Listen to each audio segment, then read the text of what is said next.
예수께서 즉시 제자들을 재촉하사 자기가 무리를 보내는 동안에 배를 타고 앞서 건너편으로 가게 하시고. 아멘. 예수님께서 제자들을 재촉하십니다. 오병이어의 사건이 일어나고 난 다음에 나서 그러면 왜 제자들을 재촉하셨을까요? 그 이유가 요한복음 6장 14절 15절에 있습니다. 우리 여기 보시고 함께 읽겠습니다. 그 사람들이 예수께서 행하신 이 표적을 보고 말하되 이는 참으로 세상에 오실 그 선지자라 하더라. 그러므로 예수께서 그들이 와서 자기를 억지로 붙들어 임금으로 삼으려는 줄 아시고 다시 혼자 산으로 떠나가시니라. 아멘. 오병이어의 사건이 일어났습니다. 떡 5개와 물고기 2마리를 가지고 많은 사람들을 먹이셨어요. 그리고 12바구니가 남았죠. 그러니까 많은 사람들이 예수님을 따랐을까요? 안 따랐을까요? 예수님을 따랐어요. 그랬는데 예수님에 대해서 잘못된 열광이 저들 가운데 있었어요. 예수님께서는 단순히 먹을 것을 해결해 주기 위해서 온 것이 아니에요. 어떤 정치적인 메시아, 군사적인 메시아로 이 땅에 오신 것이 아닌데 군중들은 그렇게 생각했다는 거예요. 예수님만 따라다니면 먹을 게 해결될 거야, 병을 고쳐주실 거야, 다 해결될 거야, 그런 생각을 했던 것 같아요. 그러니까 예수님께서 이 땅 가운데 오셨던 자신의 목적을 드러내기 위해서 이 사람의 잘못된 것에 열광하고 있으니까 어쩌면 그 자리를 피하신 거예요. 떠나세요. 그런데 제자들을 먼저 보내신 거예요. 오늘 본문 말씀에 보니까 어쩌면 제자들이 좀 억울할 수 있겠다라는 생각이 들었어요. 왜냐하면 본인들이 가고 싶어서 간 것도 아니고 예수님께서 부랴부랴 등 떠밀어서 제자들이 갔단 말이죠. 배를 타고 갔어요. 그런데 제자들이 만난 것은 어떤 것을 만났어요? 뭐를 만났어요? 네. 뭐를 만났어요? 풍랑을 만나게 됩니다. 풍랑을 만나게 돼요. 오병이어의 사건을 보았고 주님이 나를 보내신 것도 부르신 것도 다 믿어요. 알겠어요. 그런데 지금 만난 환경은 어떤 환경이에요? 풍랑을 만난 거예요. 배를 타고 가는 중에 큰 풍랑을 만나는 장면이 오늘 저와 여러분이 읽었던 본문의 내용입니다. 이 내용을 오늘 조금 더 솔직하게 그렇게 정리해 보면 풍랑을 만난 이유가 뭐죠? 풍랑을 만난 이유가 뭐예요? 네, 생각을 하셔야 됩니다, 여러분. 네, 풍랑을 만난 이유가 뭐예요? 예수님께서 산에 올라가면서 너희들 먼저 가라. 그래서 배 타고 가다가 뭘 만났어요? 풍랑을 만났어요. 풍랑을 만난 이유는 예수님의 말씀을 들었기 때문입니다. 여러분, 우리가 주님 말씀에 순종하는 길은 꽃길만 걷는 것이 아니에요. 제 아들 하나가 있습니다. 한참 보드를 좋아할 때가 있어요. 보드가 여러분 뭔지 아세요? 네모난 판때기에 바퀴가 4개 달려 있어요. 그걸 이렇게 타고 타는 건데, 이 보드가 한참 유행이어서 이제 제 아들을 데리고 이제 보드를 타러 간 적이 있습니다. 그런데 제가 이제 교회에서 이제 열심히 뭔가 하다가 이제 집에 들어갔는데 거의 파김치가 됐어요. 근데 저희 아들이 이렇게 얘기하는 거예요. 아빠, 보드 타러 가요. 그래서 그래 가자. 그래서 철원 군민 체육관인가요? 저기 있죠. 수영장 있는데 탈 데가 없어가지고 이제 거기까지 간 거죠. 주차장에 차가 없는 거죠. 그래서 이제 차에 그 주차장에서 몇 바퀴를 계속 타는 거예요. 몇 바퀴를 타고 저희 아이들이 탔다가 제가 탔다가 넘어졌다가 계속 왔다 갔다 몇 바퀴를 돌았는지 몰라요. 그러면 여러분 생각해 보세요. 그렇게 보드를 타고 왔으면 제가 대파김치가 됐겠죠. 완전 파김치가 돼서 왔는데 보드 타고 왔으면 대파김치가 됐을 거 아니에요.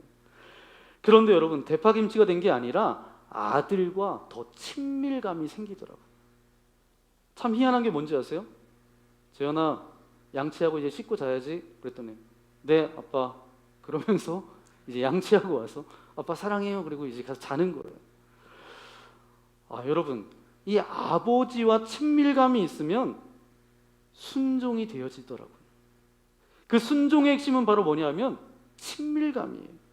하나님과 더 친밀해지면 하나님께서 이끄시는 그 길이 은혜가 오해가 되는 것이 아니라 이해가 돼요. 우리 아버지가 이끄시는 길이라면 이유가 있겠지. 내 사랑하는 우리 하나님께서 이끄시는 길이라면 분명한 하나님의 뜻이 있겠지. 주님 말씀에 순종하고 가는 길에는 어려움을 만날 수가 있어요. 그런데 주님께서는 저와 여러분에게 뭘 기대하시냐 하면 그래도 순종하겠느냐는 것입니다. 그래서 많은 성도님들이 주님의 말씀을 이미 알고 있지만 어떤 상황 가운데 직면했을 때 그 말씀대로 살아낼 수 있는 믿음이 없을 때가 많아요. 이것이 주님이 원하시는 거 알지만 현실적으로 어때요? 내가 그 길을 택하면 우리 집이 망할 것 같아요. 내가 손해볼 것 같아서 그 길을 못 걸어갈 때가 참 많습니다. 그래서 우리는 내가 믿는 바대로 살지 못할 때가 참 많아요. 그래서 우리는 우리에게 필요한 것이 바로 뭐냐 하면 믿음의 연습이 필요합니다. 그럼에도 불구하고 믿음으로 걸어가 보는 거예요. 그러면 망할 것 같은데 망하지 않고 주님께서 예비해 놓으신 길이 우리의 인생 가운데 펼쳐질 것이라는 것을 확신하는 믿음의 실력 있는 그런 저와 여러분 되시기를 예수님의 이름으로 간절히 축원합니다. 오늘 저와 여러분 읽었던 본문에 보니까 제자들이 이 풍랑 가운데 어떤 마음을 가지고 있어요? 어떤 상황 가운데 있어요? 두려움에 빠집니다. 너무 두려워하고 있는 중에 뜻밖의 장면이 하나 펼쳐집니다. 그것은 바로 뭐냐 하면 예수님께서 그 무리를 걸어오시는 거예요. 그 장면이 마태복음 오늘 읽었던 14장 25절부터 27절까지 말씀인데 25절 말씀에 보면 밤사경에 예수께서 바다 위로 걸어서 제자들에게 오시니 26절 제자들이 그가 바다 위로 걸어오심을 보고 놀라 유령이라 하며 무서워하여 소리 지르거늘 27절 말씀 함께 읽겠습니다. 시작. 예수께서 즉시 이르시되 안심하라 나니 두려워하지 말라. 예수님께서 뭐라고 대답하세요? 나다. 그랬는데 그때가 언제였어요? 밤 사경까지 이르렀다. 밤 사경은 새벽 3시에서 6시 사이를 이야기합니다. 제자들이 그 풍랑 가운데 고군분투하며 그렇게 보냈다는 거예요. 심지어 성경이 이 풍랑이 얼마나 심했는지를 강조하기 위해서 24절 말씀에 보니까 고난을 당하더라 이렇게 말씀하고 있어요. 이렇게 제자들이 기진맥진하고 있을 때 저 멀리서 드디어 도움의 손길이 다가옵니다. 예수님께서 무리를 걸어서 오세요. 이 부분이 저는 개인적으로 굉장히 은혜가 됐어요. 그건 뭐냐 하면 제자들이 요청하지 않았는데도 오셨다는 거예요. 제자들이 부탁하지 않았어요. 그들은 두려워하고만 있었습니다. 그런데 그 주님이 바다 위를 밟고 걸어오시는 거예요. 저는 이 구절을 뭐라고 표현하고 싶냐 하면 예수님의 신방 이렇게 표현하고 싶습니다. 여러분 모든 그리스도인들이 인생의 주인이 누구예요? 주님이십니다. 교회의 주인도 누구세요? 주님이십니다. 하나님의 교회가 하나님의 성도들이 하나님의 백성들이 어려움을 당할 때 주님은 내버려 두지 않으십니다. 저는 제 인생 가운데 우리 주님이 늘 신방해 주시기를 기대하고 있어요. 오늘 어려움 가운데 있는 가정들이 있습니까? 여러분의 삶 가운데 어려움 가운데 있는 이들이 있습니까? 예수님께서 여러분의 가정과 삶 가운데 신방하는 날이 되기를 소망합니다. 여러분 성경의 바다는 풍랑을 상징해요. 풍랑의 상징입니다. 이 바다는. 그런데 주님께서 이 바다를 밟고 걸어오시는 거예요. 상징적인 메시지입니다. 풍랑을 만나면 풍랑이 어느새 우리 가정의 주인이 돼버려요. 암에 걸려요. 그러면 병이 주인 행세를 합니다. 병이 나를 지배하는 것처럼 느껴져요. 돈이 없으면 어때요? 돈이 주인이 됩니다. 그런데 주님께서는 뭐라고 말씀하셨어요? 바다 위를 걸어오시면서 뭐라고 말씀하세요? 나다 라고 말씀하셨어요. 그 이유는 왜 바다를 밟고 있는가? 풍랑이 주인이냐? 내가 주인이냐? 대답해 보라는 거예요. 고난이 올 때, 풍랑이 올 때 제자들이 그 현장에 있었어요. 이 고난을 만났을 때 주님께서 저들에게 가르쳐 주실 것이 있었기 때문에 풍랑을 만나게 하신 거예요. 우리가 험난한 세상을 살아야 할 것이기 때문에 어떻게 살아야 되는 것인지를 가르쳐 주기 위해서 바다로 가라는 겁니다. 바다로 갔는데 뭘 만났어요? 풍랑을 만났어요. 거기서 주님은 뭘 가르쳐 주시길 원하세요? 풍랑이 주인처럼 보이는 그때 주님께서 나타나십니다. 그리고 말씀하세요. 뭐가 주인인지 대답해 보라는 거예요. 여러분 누가 주인이십니까? 누가 주인이에요? 주님만이 주인이십니다. 그때 내 인생이 다시 회복되는 거예요. 오늘 우리가 드리는 예배는 뭐냐 하면 중심을 잡는 거예요. 예배는 중심이신 하나님께 우리가 다 들어오는 것입니다.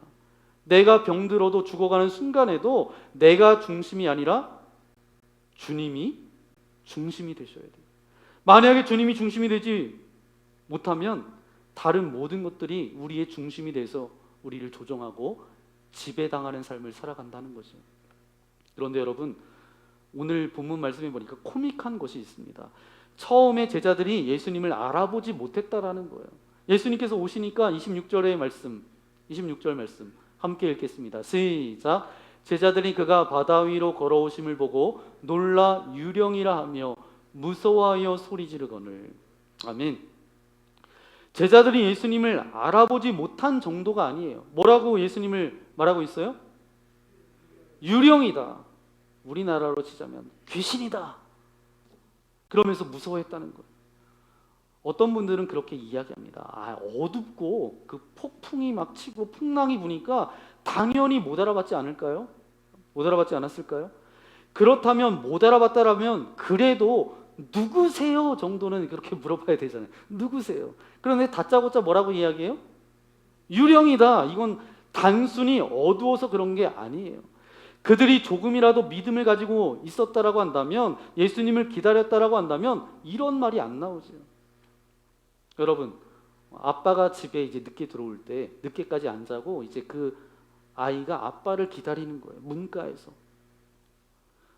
뭔가 인기척만 나기만 하면 귀신이다. 그래요?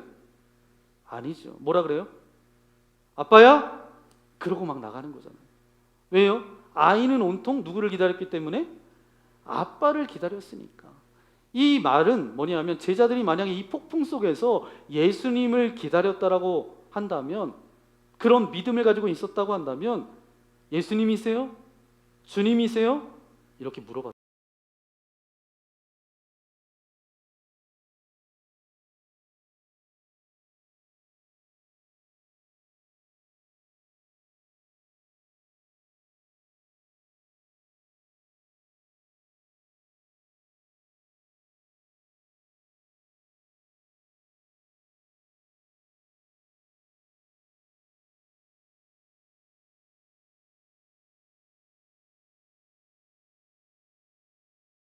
그런데 제자들은 예수님을 기다리지 않았어요. 예수님이 올 거라고 생각하지 않았어요. 더 나아가서 예수님이 자기들을 버렸다라고 생각했어요. 그러니까 공포심만 남은 거예요. 공포심만 남으니까 사람만 보이면, 이게 뭐예요? 사람이 사람으로 보여요? 유령으로 보이고 귀신으로 보이는. 지역이나 그리스 지역, 로마, 팔레스타인 지방 사람들은 물속에 귀신이 있어서, 포세이돈 같은 신이 있어서 폭풍을 통해서 사람을 집어삼킨다라고 저들이 믿었어요. 그러니까 폭풍 속에서 사람이 보이니까 저들이 유령이다, 귀신이다 그렇게 말한 거예요. 이 미신의 힘이 얼마나 무서운지를 몰라요. 두려움에 사로잡혀서 예수님도 귀신으로 본 거예요. 믿음이 있어야 예수님인 줄 믿습니다. 그래서 예수님께서 말씀하신 정신 차려라, 나다, 안심해라, 두려워하지 말아라. 우리가 폭풍 속에서 정신을 차리는 유일한 길은 뭐죠? 예수님을 알아보는 길밖에 없습니다. 폭풍이 문제가 아니라 폭풍 속에서 오시는 주님을 못 보는 것이 문제예요. 여러분, 가장 키우기 힘든 새가 뭔지 아세요? 여기 화면을 봐보세요. 이게 뭐예요? 네, 여러분 그래도 잘 아시네요. 네, 꿩입니다. 꿩이 어렵대요. 그런데 몇 년 전에 어떤 선교사님을 통해서 제가 어떤 이야기를 들었는데 그 이야기가 생각이 났어요.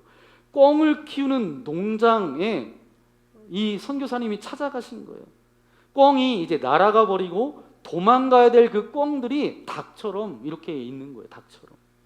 닭처럼 모이를 먹으면서 이렇게 돌아다니고 있는 거예요. 그런데 꿩의 머리를 보니까 꿩의 머리에 뭐가 있어요? 자세히 보세요. 뭐가 있어요? 근데 저게 뭔가, 네? 선캡을 씌워놓은 거예요. 선캡 뭔지 아시죠? 해가 비치면 이렇게 이제 이렇게 막는 선캡을 씌워 놓은 거예요. 꿩이 겁이 많아서 보지 않으면 날 수가 없대요. 날아갈 수도 있는데 하늘을 보지 못하면 땅만 보면서 살아가는 그 꿩처럼 보이지 않는다는 이유만으로 가장 중요한 영적인 것을 바라보지 못한 채 땅만 보고 살아가고 있는 우리와 같은 그런 모습들. 하나님께서 이 땅 가운데 예수 그리스도를 보내주셔서 우리가 쓰고 있었던 이 선캡을 벗겨주셨잖아요. 그리고 자녀 삼아주셨어요. 주님을 믿는 자들에게 영생의 축복을 주셨고 이 생명을 가지고 이 땅이 마지막이 아니다. 어디요? 영원한 하나님의 나라, 하늘을 바라보면서 살아가는 하나님의 자녀로 우리를 완전히 바꿔주셨다는 거예요. 예수님께서는 폭풍 가운데 있는 제자들을 또 도전하시고 성정케 하십니다. 그것은 누구 때문이었어요? 베드로 때문이었어요. 저는 이 이야기에서 예수님 이상으로 우리를 놀라게 한 것은 베드로라고 생각합니다. 많은 설교자들이 이 본문을 설교하면서 베드로가 중간에 예수님을 끝까지 안 보고 파도를 보다가 물에 빠진 건 적은 믿음 때문이다. 이래서는 안 된다. 그러면서 자꾸 이 베드로를 평가절하하는 그런 설교를 하십니다. 물론 저도 물론 그래요.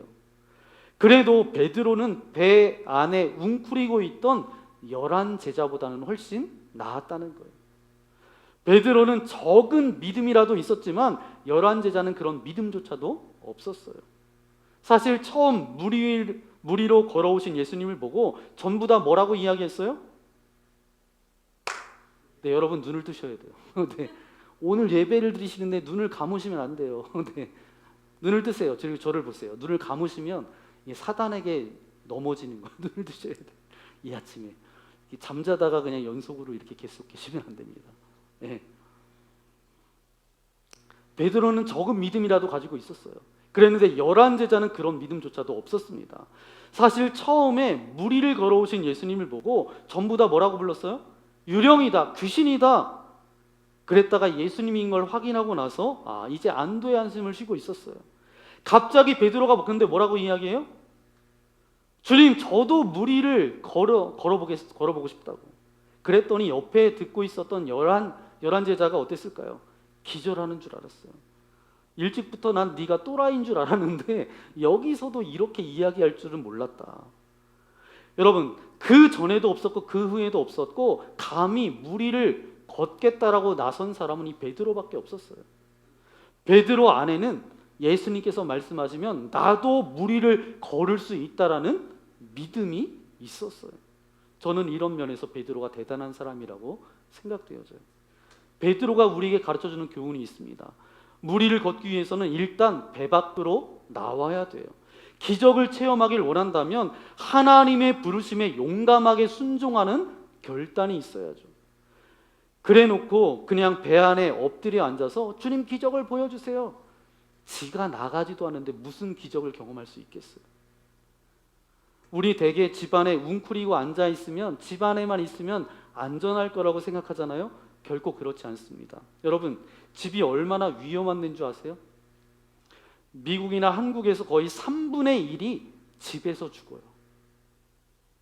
집에서 뭐가 무너지거나 가스가 터지거나 어르신들은 낙상 사고가 거의 다 집에서 일어납니다. 그리고 집에 택배 기사를 과장한 도둑이 든다든가 멀쩡한 집에서 사건 사고가 굉장히 많다는 거예요. 직장과 학교만 왔다 갔다 해라 그러면 학교는 안전합니까? 학교 폭력이 거기서 다 일어난다는 거예요. 그러면 일찍 출근해서 일찍 퇴근해라. 여러분, 9.11 테러 그 빌딩이 무너졌는데 그때 죽었던 사람은 쌍둥이 빌딩에 일찍 출근했던 사람들이었어요. 여러분, 어디가 안전합니까? 우리가 안전지대라고 생각하는 배는 다 밑에 구멍이 뚫려 있어요. 거기가 안전지대가 아닙니다. 배는 우리의 인생에서 우리가 지켜줄 것이라고 믿는 것들, 그 어떤 것들이에요? 그게 자기 회사가 될 수도 있고 우리의 집이 될 수도 있고 우리가 가지고 있는 어떤 현실, 우리가 가지고 있는 물질, 친구들, 우리나라, 이 시대의 가치관, 문화, 그 모든 것들이 모든 생각의 한계가 다 배예요. 그래서 우리는 그 배를 철석같이 믿고 있어요. 안 믿어도 이 폭풍에 바다 위로 나가는 것보다 더 안전할 것 같아서 그냥 안에 있는 거예요. 인생이 조금만 힘들어지면 주님이 부르셔서 나가기를 포기하고, 부르셔도 나가기를 포기하고 재빨리 돌아와서 우리를 숨기려고 하는 그 배. 제가 이렇게 묵상해 보니까 배를 의지하고 있는 사람은, 물 위에 서 있는 사람은 하나님밖에 의지할 데가 없지만, 배를 의지하는 사람, 배가 흔들리는 순간 자기가 의지하고 믿었던 게 다 무너지고 맙니다. 특별히 어부에게 배란 어떤 것이죠? 자기에게 어떤 최선의 능력이잖아요. 자기가 갖고 있는 최고의 소유잖아요. 그런데 자신의 능력도 자신의 소유도 이런 상황 가운데 아무 도움이 되지 않을 때 한순간에 무너져 버리게 되는 것이죠. 내가 안주하고 있는 현실의 벽이 바로 배다, 이런 말입니다. 오늘 얼마나 많은 사람들이 배에 웅크리고 있는 열한 제자처럼 그렇게 살아가고 있다는 거예요. 지금 이 자리에도 앉아 계시다는 거예요. 사랑하는 여러분, 실패가 두려워서 배 안에만 웅크리고 앉아 있으면 결코 여러분은 물 위를 걷는 하나님의 기적을 체험할 수가 없습니다. 현실을 뛰어넘는 한 단계 높은 차원으로 도약할 수가 없다라는 거예요. 많은 사람들이 환경에다만 다 핑계를 댑니다. 내 직장 상사가 좀 더 포용력 있는 사람이었다라면 내가 새로운 아이디어를 내서 시도해 보았을 텐데, 경제적인 사정이 조금만 나아지면 헌신하겠다, 내가 건강만해지면 하나님의 일을 하겠다, 직장일이 조금 더 자리가 잘 잡히면 하겠다.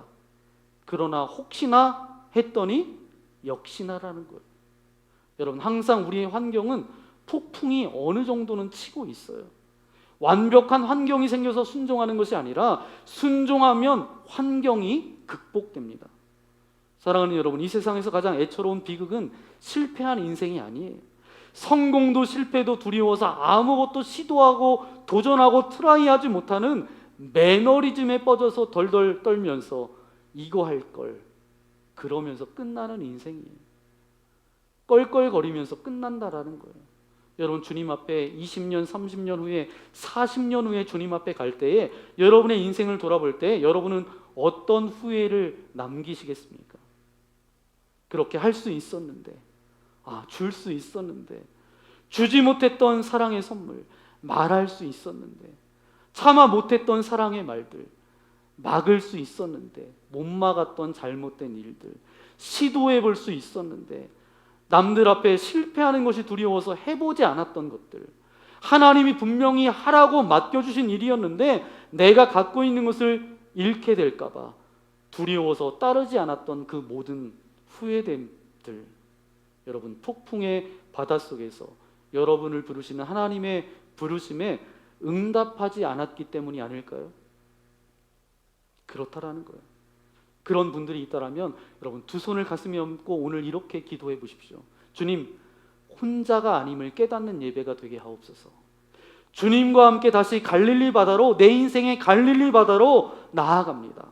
하나님, 이번 주는 패배의 주간이 아닙니다. 이번 주는 승리의 주간이 되게 하여 주옵소서. 그러나 처음 물 위를 가는 한 발자국의 내디딤이 필요합니다. 내가 안 해본 것이지만 주님을 믿고 나아가는 것이죠. 우리는 이 베드로나 제자들의 이 갈릴리 바다처럼 우리가 갈릴리 바다는 우리의 삶의 현장이에요. 다시 주님과 함께 그 바다로 나아가라는 것입니다. 꿈과 같은 생각, 이상적인 생각 너무 하지 말고 문제의 한가운데로 다시 나가는데 주님과 함께 가라는 것이죠. 한번 따라해 보실까요? 주님과 함께 나의 갈릴리 바다로 가겠습니다. 네, 정말 다 죽어가시네요. 네, 그 바다로 갈 수 있을지 모르겠습니다. 다시 한번요. 주님과 함께 나의 갈릴리 바다로 가겠습니다. 네, 이제 조금은 갈 수 있을 것 같아요. 네, 주님과 함께 해야 됩니다. 여기서 이 중요한 포인트가 그거예요. 베드로가 그냥 물 위를 걸은 것이 아니에요. 먼저 예수님의 허락을 구했다라는 사실. 한국교회에 어떤 유명한 이야기가 있습니다. 이 말씀을 듣고 어떤 순진한 남자 집사님이 이 설교를 듣고 용기를 내서 동네 호숫가에 가서 주여 믿습니다, 나에게도 베드로의 축복과 기적을 허락해 주옵소서. 힘차게 무리를 막 가는데 빠져 죽을 뻔했다는 거예요. 이 남자가 화가 나서 교회에 찾아와서 목사님을 찾아왔대요. 목사님, 저는 이제 예수님 안 믿을 거예요. 어떻게 하나님께서 사람을 차별하시냐고. 왜 베드로는 되고 나는 안 됩니까? 목사님이 하신 말이 이런 유명한 말씀을 하셨습니다. 베드로는 예수님 허락을 받고 갔고 선생님은 그냥 가셨잖아요. 네. 여러분, 일반적인 말씀이랑 내게 주시는 계시의 말씀은 분명히 차이가 있어요. 베드로가 용감했지만 무모한 사람은 아니었어요. 베드로는 철저하게 처음부터 예수님의 부르심 앞에 어떻게 했어요? 말씀을 들으면서 말씀에 의지해서 그물을 내렸던 사람이 누구예요? 베드로예요. 베드로는 딴 건 몰라도 말씀 중심의 결단이 있었어요. 말씀이 없으면 나서지 않았습니다. 이게 베드로의 장점이에요. 우리는 이걸 배워야 됩니다. 부르심이냐 아니냐, 이게 중요해요. 말씀을 확인하고 순종하고 배 밖으로 나갑니다. 말씀을 확인해 놓고도 순종 안 하는 사람이 있는데 베드로는 순종을 했죠. 순종한 사람은 끝까지 누가 책임져 주세요? 주님께서 책임을 지십니다. 사실 베드로가 처음에는 신이 나서 굉장히 흥분된 마음으로 무리를 걸었을 거예요. 여러분 생각해 보세요. 예수님, 저도 무리를 걷고 싶어요. 그래, 와라. 그래서 이제 무리를 걷는데 얼마나 신났을 거예요. 무리를 걸으니까. 아직 한 번도 무리를 걸은 어떤 선배가 없어요. 어떤 선례도 없었어요. 처음에는 무리를 이렇게 저렇게 걸어가 보다가 인류의 최초로 무리를 걷는 사람이 됐죠. 문제는 뭐냐면 끝까지 초지일관하지 못했다는 거예요. 끝까지 가는 게 어려웠다는 거죠. 예수님이 문제가 아니고 폭풍의 바다가 문제가 아니고 중간에 베드로가 딴 데 한눈을 팔았던 것이 문제죠. 순간의 공포가 온몸으로 엄습해 오면서 무리를 걷는 게 아니라 물속으로 빠져들어갑니다. 여러분, 폭풍의 바다는 항상 똑같아요. 문제는 우리가 믿음으로 갈 때는 폭풍의 바다를 지배하지만 두려움의 노예가 되는 순간 바다는 저와 여러분을 지배하게 된다는 거예요. 하나님의 은혜로 기적을 누릴 때 처음에는 굉장히 좋아요. 조금 있다가 이게 정상인데 시간이 지나면 어때요? 불안감이 몰려옵니다. 만약에 여러분 한국이랑 브라질이랑 축구를 할 때 전반전에 우리나라가 이기고 있으면 불안하잖아요. 왜요? 우리가 어떻게 이기고 있지? 이게 정상이 아닌 것 같은데? 이렇게 지금 승리하고 있음에도 불구하고 이 정상이 아닌 것 같아요. 우리가 브라질을 이기고 있다라는 게. 여러분, 다윗이 골리앗을 쓰러뜨렸을 때 다윗이 골리앗을 쓰러뜨리잖아요. 왜 쓰러지지? 골리앗이 더 잘해야 되는데. 여러분, 믿음의 길을 갈 때도 항상 우리가 그래요. 그래서 믿음의 순종을 할 때 기적의 시작이 열려졌을 때 계속해서 예수님을 바라보는 것이 중요합니다. 기적의 오프닝을 하고 나서 계속해서 옆에 사람들 말 듣기 시작하면 순간 두려움의 노예가 된다는 거예요. 그래서 사명의 길을 들어섰으면 힘차게 예수님을 바라보고 계속해서 나아가야 돼요. 자꾸 내가 누리고 있는 승리가 가짜일 것 같은 의심에 휩싸이면 안 돼요. 그러면 힘차게 시작했던 믿음의 행진에 갑자기 위기가 찾아옵니다. 중요한 것은 그래도 예수님께서 즉시로 손을 내밀어서 베드로를 구해 주셨다라는 사실이에요. 그리고 하신 말씀이 뭐예요? 믿음이 적은 자여 왜 의심하느냐. 그렇지만 베드로는 이 적은 믿음이라도 가지고 있었어요. 그런데 배 안에 있었던 제자들은 그런 믿음조차도 없었어요. 예수님한테 한 소리 듣긴 했지만 그래도 예수님이 베드로를 즉시 살려주시고 그 다음 포인트가 더 중요해요. 그 다음에는 베드로의 손을 잡고 함께 배에 오르셨다라는 거예요. 이 장면 속으로 여러분 들어가 보세요. 예수님과 함께 무리를 걷는 이 베드로의 심정, 그러면서 배 위에 나중에 올라오잖아요. 끝내줬을 거예요. 아까 자기가 올 때는 굉장히 불안했는데 예수님의 손을 붙잡았어요. 마치 이것과 같죠. 조그만 꼬마 아이가 아빠 손을 잡으면 애가 달라지잖아요. 그냥 막 펄쩍펄쩍 뛰기 시작하고 막 달려나가기도 하고. 왜요? 믿는 구석이 있으니까. 우리가 폭풍의 바다 위로 그냥 간 게 아니라 예수님을 보고 가요. 그리고 순종해서 나가도 폭풍의 바다는 계속 있어요. 그래서 중간에 빠질 수도 있어요. 위대한 믿음의 사람들도 초지일관 처음부터 끝까지 간 게 아니에요. 가다가 빠질 수 있어요. 그러나 여러분, 순종해서 물 밖으로 나갔기 때문에 여러분을 하나님이 건지실 것이고, 건진 다음에 그 다음부터는 주님과 함께 무리를 걷는 초자연적인 기적을 체험하게 될 줄 믿습니다. 저는 목회를 하면서 그런 것을 많이 경험합니다. 순종하고 간 길에도 제가 부족해서 빠지고 넘어지는 경우도 굉장히 많았지만, 우리 주님께 부르짖었을 때 살려주세요, 그 다음부터는 주님께서 함께 하시는 이 후반전은 승리와 기적, 상상할 수 없는 그 하나님의 기적을 맛본 것도 굉장히 많았어요. 저와 여러분에게 그런 하나님의 그 기적이, 베드로가 경험했던 그 기적이 경험되어지시기를 예수님의 이름으로 간절히 축원합니다. 예수님을 만났던 사람들, 예수님과 함께했던 12제자들, 11제자는 그러한 믿음조차 없었다라는 거예요. 우리가 다 함께 주님의 제자로 그렇게 살아간들 예수님의 말씀과 전혀 상관없이 살아간다라고 한다면, 어떤 믿음도 없이 그렇게 그냥 배 안에 있으면서 그냥 그렇게 살아간다면 우리는 그냥 그저 그런 인생이 될 거예요. 그런데 우리에게 원하시는 것은 적은 믿음이라도 가졌던 이 베드로처럼 그런 믿음을 가지고 주님 바라보며 주님과 함께 이 거친 세상, 거친 풍랑을 헤치며 믿음으로 걸어가기를 원하고 계십니다. 이 거친 이 세상을 주님과 함께 걸어 나아가는 저와 여러분 되시기를 예수님의 이름으로 간절히 축원합니다. 이 시간 함께 기도하기 원합니다. 주님 감사합니다. 예수님이 배에 함께 오르셨을 때 바람이 그칩니다. 그때 성경은 이렇게 기록하고 있습니다. 모든 이들의 고백이 당신은 하나님의 아들이십니다.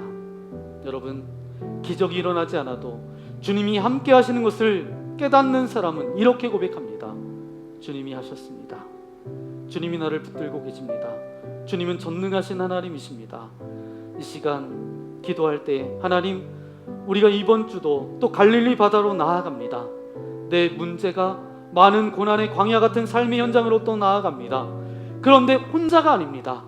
말씀해 주셔서 감사합니다. 주님과 함께 가겠습니다. 풍랑 앞에 넘어지는 자가 아니라, 고난을 묵상하는 자가 아니라 예수님을 바라보고 주님을 바라보고 주님 손 붙잡고 이 고난의 광야를 넉넉히 이기는 한 주간 되게 하여 주옵소서. 그런 고백을 담아 이 시간 주님께 결단의 기도 드리기 원합니다. 기도하겠습니다. 주님 감사합니다. 우리를 사랑하여 주셔서 아버지 하나님, 오늘 이 거룩한 주일 아침 이곳에 저희들을 불러주신 아버지 하나님 감사합니다.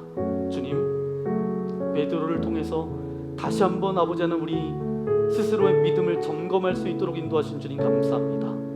11제자가 배에 웅크리고 있었던 것처럼 우리도 이 배가 안전할 거라고 그렇게 자부하며 믿고 살아가는 아버지 하나님, 그런 자가 아니라 베드로와 같은 그런 믿음을 우리에게 허락하여 주옵소서. 다 유령이다, 귀신이다.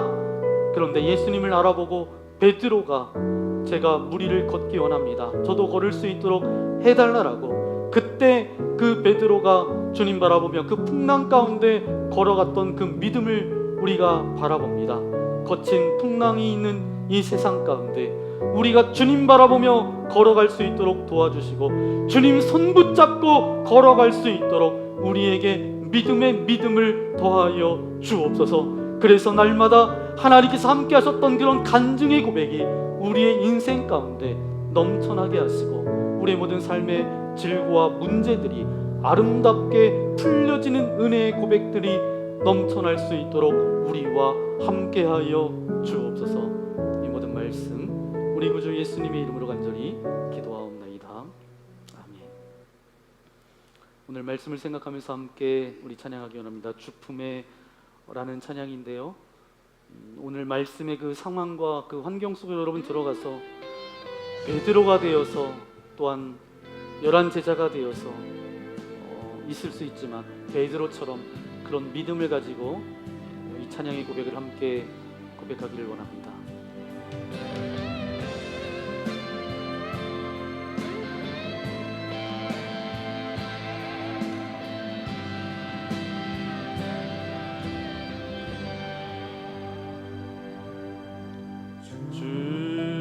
품에 품으소서.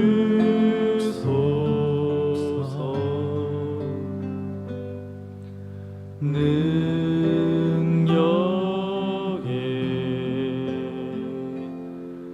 발로 덮으소서. 거친 파도 날 향해 와도 주와 함께 날아오르리. 폭풍 가운데 나의 영혼 잠잠하게 주를 보리라. 우리도 함께 일어나서 찬양하겠습니다. 주님 안에 나 거하리.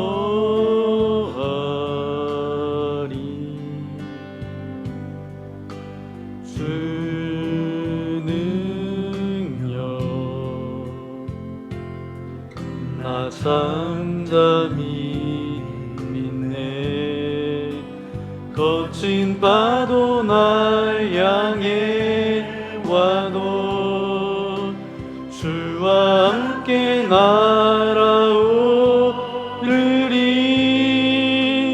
폭풍 가운데 나의 영혼 잠잠하게 주를 보리라. 거친 파도 날 향해 와도 주와 함께 날아오르리. 폭풍 가운데 나의 영혼 잠잠하게 주를 보리라. 그렇습니다. 아버지 하나님, 오늘 주님 앞에 나와 예배할 수 있도록 인도하신 주님 감사합니다. 거친 파도, 풍랑 가운데 두려워하며 절망과 좌절 가운데 있는 이들이 있습니까? 가정이 있습니까? 아버지 하나님, 있는 모습 그대로를 가지고 주님 앞에 나왔사오니 오늘 베드로가 가졌던 그 믿음을 우리에게도 허락하여 주옵소서. 주님, 나도 바다 위를 걷게 하여 주옵소서. 그래, 걸어와라. 그래서 예수님을 바라보며 이 베드로가 물 위를 걸어갑니다. 얼마나 신나고 얼마나 기쁜지. 하지만 중간에 가다가 예수님을 바라보지 않고 파도를 바라보고 다시 두려움에 빠졌을 때에 저는 그 바닷물 속으로 빠져들어가고 있습니다. 그때 예수님께서 손을 내밀어서 베드로를 손을 잡아주십니다. 그리고 예수님과 함께 그 물 위를 걸어갑니다. 아버지 하나님, 우리가 그런 인생 되어지기를 소망합니다.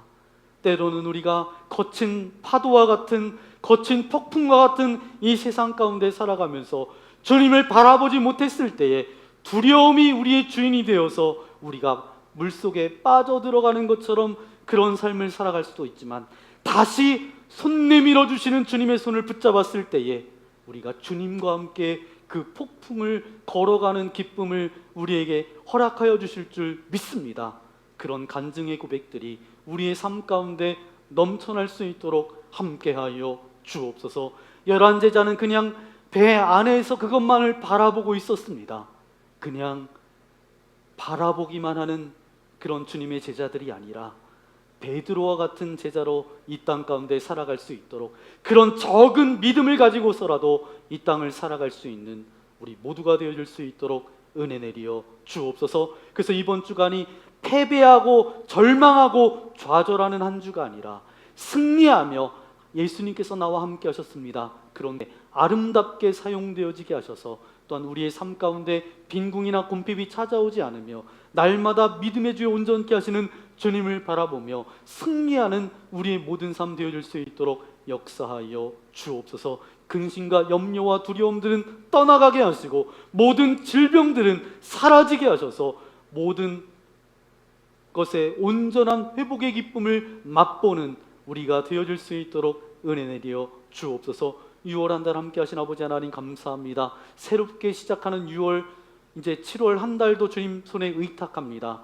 날씨가 더 덥고 장마로 인해서 짜증나는 그런 시간들도 참 많을 텐데, 그때마다 주님 바라보게 하시고 주님의 말씀 붙들게 하셔서 믿음으로 승리하며 살아갈 수 있도록 우리와 함께하여 주옵소서. 전쟁이 있는 곳에 전쟁이 그쳐지게 하시고, 기근이 있고 아버지 굶주림이 있는 곳에 먹을 것을 함께 나눌 수 있는 그런 은혜의 고백들이 넘쳐날 수 있도록 함께하여 주옵소서.